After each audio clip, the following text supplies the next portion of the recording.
Coruscant burned with a strange, quiet tension that night. The 501st Legion marched in tight formation behind their general, boots striking the Duracrete in cold rhythm. At their head walked Anakin Skywalker, the Chosen One. His hood was drawn low. His eyes glowed faintly gold beneath it. In his mind, only two voices remained. One was Padme's, gasping for breath in his nightmares. The other was Palpatine's, smooth and certain. Only I can save her, Anakin. Only the dark side holds that power.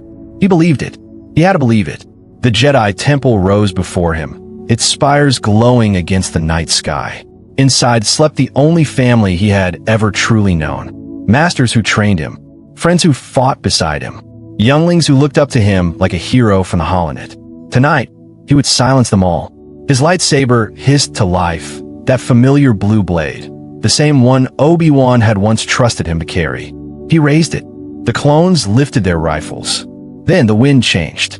A faint hum filled the air, soft, almost musical. The torches near the temple steps flickered blue. Anakin froze. Something pressed against his chest, warm and impossibly familiar. A presence he had not felt in over 13 years. He turned slowly. There, between him and the great temple doors, stood a shimmering figure. Tall, calm, bearded, cloaked in light. Anakin's breath caught in his throat. Master, Qui Gon. The ghost lifted a single hand. Anakin, Qui Gon Jinn said softly. Stop. Before you take one more step, you must hear the truth. And the galaxy itself seemed to hold its breath.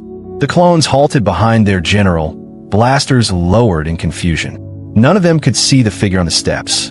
None of them could feel the cold ripple in the force that had just split the night in two. Only Anakin saw him. Qui Gon Jinn stood tall and serene, glowing with a soft blue light that seemed to push back the darkness creeping through Coruscant. His robes drifted as if caught in a wind that did not exist. His eyes, kind, sad, and steady, locked onto the young man before him. You have grown, Anakin, Qui Gon said gently, but your pain has grown faster. Anakin's grip tightened on his lightsaber. His jaw clenched. You're not real, he whispered. You're a trick, another Jedi lie. Qui Gon stepped closer. The marble beneath his feet did not shift. If I were a lie, he replied, would the Force itself be screaming at you to stop? Anakin flinched. The voices in his head, Palpatine's whispers, the visions of Padme dying, the rage of Mace Windu, the betrayal he felt from the Council, all of it began to crack. For the first time in weeks, he heard silence. And in that silence, he heard his own heartbeat. Master, Anakin breathed, his voice trembling like the boy from Tatooine he once was. He told me she's going to die. Only he can save her. Only the dark side. He lied to you. My Padawan, Qui Gon said firmly. And tonight, I will show you the truth he buried. Behind Anakin, Captain Rex shifted uneasily. General, your orders? Anakin did not answer. The Chosen One was no longer listening to the Sith. Qui Gon raised his hand, and the air between them shimmered like water. Images formed in the Force, visions Anakin had never been meant to see. Palpatine, alone in his chambers, whispering into the dark. Sith holocrons glowing red. A ritual, a focus, a name. Skywalker. Look closely, my Padawan, Qui Gon said quietly. These dreams of Padme, they did not come from a Force. They came from him. Anakin staggered back a step. No, that's impossible. He's the only one who offered to help me. He planted the wound, Qui Gon interrupted, so he could sell you the cure. The vision shifted. Anakin saw himself as a boy on Tatooine, racing pods. He saw his mother's face. He saw Shmi dying in his arms. And then, he saw Palpatine smiling in the Senate the moment news of her death reached Coruscant. Smiling. Anakin's breath caught like a blade in his throat. He knew, Anakin whispered. He knew about my mother, and he did nothing. He needed your pain, Qui Gon said. Pain is the soil where the dark side grows. And you, Anakin, were the most fertile ground he had ever found. Tears burned in Anakin's eyes. The lightsaber in his hand began to tremble. Padme, he choked out. Is she even in danger? She carries life, Qui Gon answered, not death. The vision was a chain, my friend, forged to drag you into the abyss. Anakin turned slowly toward the distant Senate spire, where one window still glowed red against the night. And deep in his chest, something far more dangerous than grief began to rise. Rage, but this time aimed at the right man. Anakin fell to one knee on the cold marble steps. The lightsaber slipped from his hand and rolled away, its blue blade hissing into silence. Behind him, Captain Rex quietly raised a fist, signaling the 501st to hold position. Whatever their general was facing tonight, it was not a battle for clones. Qui Gon knelt beside him, glowing soft and steady. "Speak, Anakin," the Jedi Master said. "Whatever you have carried alone, set it down here. Tonight." Anakin's shoulders shook. The words came slowly, then like a flood. "I killed them, Master," he whispered. "The Tuscans. Not just the warriors, the women, the children. I cut them all down. I felt my mother die in my arms, and I lost myself." He pressed his fist into his eyes. "I never told Obi-Wan. I never told Padme. I told myself it was justice. But it wasn't. It was hate, and it tasted good." Qui Gon listened without judgment. "I'm afraid all the time," Anakin choked. "Afraid of losing her. Afraid of failing the council. Afraid I'm not the chosen one they need." And every time I felt that fear, he was there, smiling, listening, feeding it. "Palpatine," Qui Gon said quietly. "He made me feel powerful," Anakin admitted. "The Jedi made me feel watched." Qui Gon placed a glowing hand over Anakin's heart. A warmth spread through his chest. Gentle, ancient, forgiving. "The darkness in you is real, my Padawan," he said. "But it does not own you. Not yet. Not tonight." Anakin lifted his head, tears streaming down his face. "Then tell me what to do, Master. Tell me how to stop him." Qui Gon's eyes hardened with purpose. "First, you must let go of the woman you fear losing." The wind across the temple steps grew still. Qui Gon rose slowly, his glow brightening against the dark Coruscant sky. He looked down at the broken man before him, not as a failed apprentice, but as a son who had simply lost his way. "Anakin," he said softly, "attachment is not love. Love sets free. Attachment chains. And every chain you have forged around Padme, Sidious has used to drag you toward the abyss." Anakin swallowed hard. "If I let go when I lose her, no, Qui Gon Suarat. You will finally be strong enough to stand beside her, without fear, without rage, without a Sith whispering in your ear." Anakin closed his eyes. He pictured Padme, not dying, not screaming, but smiling on the balcony of Naboo, alive, free, untouched by his nightmares. And slowly, he let the fear go. The gold faded from his eyes. The cold pressure in his chest lifted like a storm finally passing. The Force, once twisted around him like a snake, began to flow clean again. "There it is," Qui Gon whispered. "There's the boy I found on Tatooine." Anakin opened his eyes, blue once more. "Now tell me what I must do, Master." Qui Gon est expression ardente. Sidious hides behind the face of Chancellor. The Jedi cannot strike him without proof, but you, Anakin, are his greatest weapon. Walk into his chamber. Let him believe you are still his. And when the moment comes, expose him before the galaxy. Anakin reached down and reignited his lightsaber. "Captain Rex," he called over his shoulder, voice steady. "Change of orders. We're not marching on the temple tonight." Rex stepped forward. "Then where are we going, sir?" Anakin looked toward the Senate spire. "To arrest a Sith Lord." Anakin's speeder shot through the Coruscant skyline like a blaster bolt. His hands shook on the controls. Behind him, the Jedi Temple shrank into the distance, but its weight pressed harder than ever on his chest. He kept hearing Padme's voice. He kept seeing her dying in his dreams. "Only Palpatine knows the way," he whispered. "Only he can save her." But this time, something was different. This time, Anakin was not running to betray the Jedi. He was running to warn them. Mace Windu had already left the temple. With him rode Kit Fisto, Aegon Kohler, and C.C. Tyne. Their gunship cut through the traffic lanes, lightsabers ready, faces grim. Mace had felt Anakin's storm of emotion. He understood the danger now. "Skywalker is heading to the Chancellor," Mace said. "We must reach him first." Inside the Senate Tower, Palpatine stood by the window, smiling. He sensed Anakin coming. He had planned this moment for 13 years. Every word, every favor, every whispered secret had led here. The doors hissed open. Anakin stepped inside, breathing hard. "Chancellor," he said, "the Jedi are coming for you. They know." Palpatine's smile widened, slow and cold.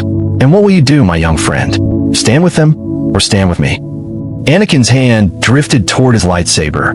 For one heartbeat, the entire galaxy balanced on his fingertips. Across the city, Mace's gunship roared closer. Lightning crackled faintly around Palpatine's hands. Padme's face flashed through Anakin's mind. He took a single step forward. His blue blade ignited with a sharp, clean hum. But it was not pointed at Mace Windu. It was pointed at the Chancellor. And Palpatine's smile finally died. The Chancellor's office crackled with sudden tension. Anakin's blue blade hummed in the silence. Palpatine's eyes narrowed, the kind old man's mask peeling away like dead skin. "Anakin," he hissed, "you will throw away everything? Padme will die without me." "You're lying," Anakin said. His voice shook, but his blade did not. "You've been lying my whole life." The door slid open with a sharp hiss. Mace Windu stepped through, followed by Kit Fisto, Aegon Kohler, and CC Tyne. 4 green and blue blades ignited at once. The room glowed like a star-going nova. "Chancellor Palpatine," Mace said, voice steady, "in the name of the Galactic Senate of the Republic, you are under arrest." Palpatine smiled. "Are you threatening me, Master Jedi? The Senate will decide your fate." "I am the Senate." "Not yet." A red lightsaber flew from Palpatine's sleeve and snapped to life. He moved like a wraith, faster than any old man should. Aegon Kohler fell first, struck through the chest before he could lift his guard. CC Tyne dropped a heartbeat later. Kit Fisto blocked one strike, then a second, but the third slipped past his blade, and the Nautolan slumped to the floor. In seconds, only Mace and Anakin remained. But this time, the Sith Lord was not facing one Jedi. He was facing 2. Mace attacked from the right. Anakin struck from the left. Their blades cut the air in perfect rhythm. Palpatine spun, parried, hissed, but he could not split his focus. Vapad met Form 5. The greatest swordsman of the Jedi Order fought beside the Chosen One. Furniture shattered. Windows cracked. The skyline of Coruscant blazed behind them. Palpatine leapt to his desk, lightning exploding from his fingers. Mace caught the bolts on his blade. Anakin ducked low and slashed upward. The red lightsaber spun out of Palpatine's hand and skidded across the floor. "And oh," the Sith Lord shrieked. He thrust both palms forward. Lightning poured out in a roaring blue storm. Mace raised his blade and pushed back, sweat dripping down his face. Anakin stepped beside him. His own blade rose. Together, they turned the lightning back on its master. The dark energy struck Palpatine in the chest. His face twisted. The skin melted, cracked, and burned away. The handsome politician was gone. In his place stood a hollow, yellow-eyed monster, the true face of Darth Sidious. He fell to his knees, smoking, broken, gasping. Mace pointed his blade at the Sith Lord's throat. "He is too dangerous to be left alive." Palpatine's eyes flicked to Anakin. "Help me, please. I am weak. I am dying. They will kill me like they killed your mother." Anakin's heart pounded. His mind flashed, tattooing Tusken Raiders, Padme in the dream, his mother in his arms. The same red rage rose inside him. His grip tightened on his lightsaber. One stroke, one swing. He could end it now. But then he saw Mace's face. Calm, firm, just. And he heard Obi-Wan's voice in his memory. He must be tried. That is the Jedi way. For the first time in his life, Anakin Skywalker chose stillness over storm. He stepped forward and lowered his blade. "No, Master," he said softly. "He doesn't deserve a quick death. He deserves to face the Republic he tried to destroy." Mace stared at him. For a long moment, the Core Master said nothing. Then, slowly, he gave a single nod. The first real nod of trust he had ever given Anakin Skywalker. "Well done, Skywalker." They cuffed Palpatine in force-binding restraints. The Sith Lord trembled, his power draining into the cold metal. He hissed one last time as the guard arrived. "You have no idea what you've just done. The plan is already moving. Order 66 cannot be stopped." Anakin froze. "What did you say?" Palpatine laughed, a thin, broken laugh, as the guards dragged him away. his yellow eyes locked on Anakin's. "Across the galaxy, my child, the clones are already turning. The Jedi are already dying." Mace's comlink burst to life. Static, screams, blaster fire, voices shouting from Felicia, Kashyyyk, Mygeeto, Utapau, Master Windu. "The clones, they've turned on us. They're killing everyone." Mace's face went pale. Anakin's heart dropped through the floor. The Sith Lord was beaten, but the trap had already been sprung. Outside, far above Coruscant, the stars themselves seemed to dim. Somewhere on Utapau, Obi-Wan Kenobi was riding into battle alone, and Commander Cody was lifting his blaster, taking careful aim at his back. The medical droid spoke the words Anakin once feared he would never hear.